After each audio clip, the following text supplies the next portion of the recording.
Amle je mari regiment de ramadu kumar regiment ke naam yaksile yes per taru tare ro sure ida yame da amma ni ahum mari manga taru armor ga to lo yawre mai ba jina se thale gari thachale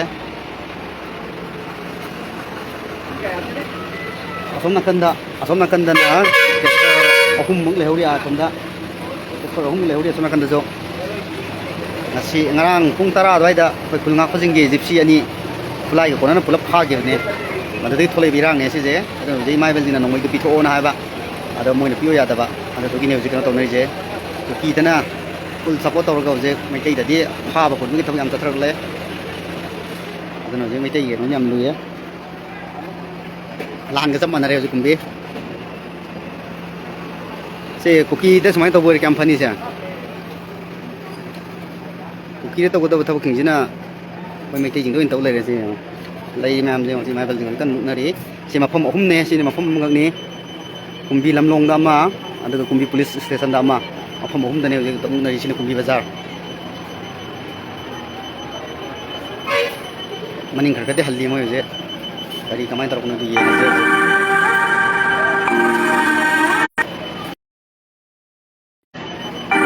aspol mai bal dina hallo na hari je ado maning ka halle ami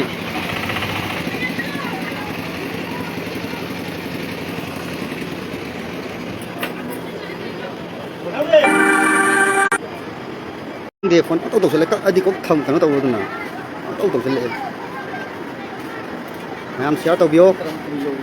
ye ho to di ba se mang ja ba ye la kan phong ji ho ki tana kaise to pro je mai tai de na mai tai kunna ko na pha re je gypsy ani da la pada ngarang nu dang pha bani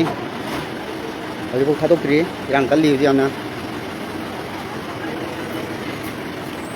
tha to pe je jasper mai thong din ni lang ga sam an re to ama kana da to am lai re a da maning kha ga han to e to sin nai bu ma le moi je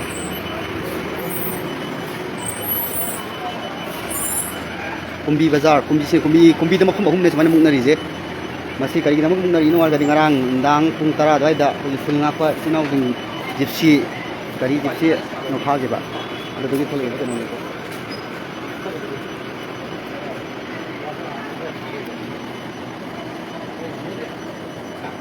nam share to bro